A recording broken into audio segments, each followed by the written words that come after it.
Good morning everyone. Today I will discuss about the colloids and the suspension. So first I will explain you about colloids. So these are the mixtures appear to be homogeneous, but they are actually heterogeneous mixture.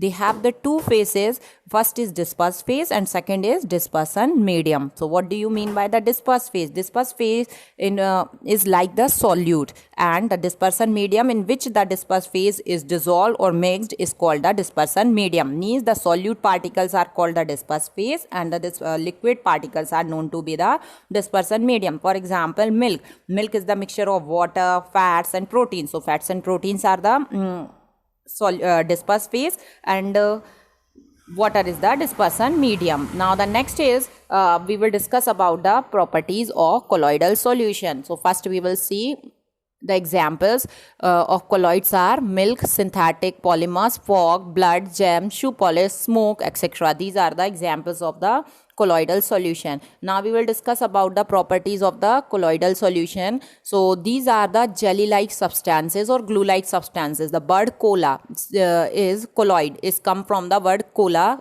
This is a Greek word which means glue. Thus colloidal particles are glue-like substances. And next one, the particles are uniformly distributed. So when we will leave them undisturbed for some time, these particles do not settle down. Means if you will leave the milk for some time, you will not see that protein and fats comes up and water particles goes down. This will not take place into the colloidal solution. The next property about the colloidal solution, they show the Tyndall effect. This is a very important property. So first, what do you mean by the Tyndall effect? Tyndall effect is the scattering of beam of light from the colloidal solution are called the Tyndall effect. Means they scatter the beam of light into different direction is called Tyndall effect. Or the example of the Tyndall effect, the very common example you can observe in the daily life also, a ray of light passing into the dark room. So you can see the dust particle in it. So this is the example. And one more example, sunlight passes through the dark dense forest, canopy of a dark dense forest. So you can see the particle of mist, means small water droplets into the sunlight. And next property about the particle size are, we will see the particle size are intermediate, means between the solution and suspension. Now I will explain you about suspension. So what do you mean by suspension? Suspension are heterogeneous mixture in which the insoluble particles are distributed in liquid. What do you mean by the insoluble? Soluble. Once again I repeat, suspension are heterogeneous mixture in which insoluble solid particles are distributed in liquid. For example, chalk powder is dissolved into the water. So the chalk powder is insoluble solid which is distributed into the liquid. Now we will see the properties of suspension. Suspension is a heterogeneous mixture.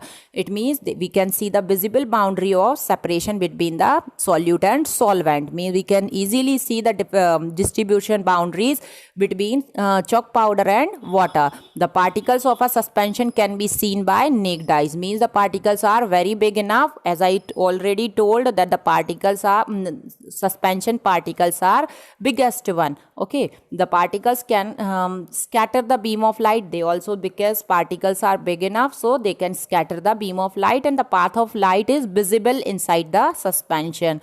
Next property, the solute particles settle down when a suspension is left undisturbed. When you leave the suspension of mud and water for some time, you will see the mud is settled down and the water comes up. Next property, they can be separated from the mixture by the process of filtration. Means you can separate the chalk powder from water easily by filtering out. So these are these all about the properties of suspension. Thank you. See the definition also, you can see from here. Suspension are heterogeneous biphasic liquid in which insoluble solid particulate are uniformly distributed in liquid phase, which may be stabilized by inclusion of suspending agent. Means they are stable. When you will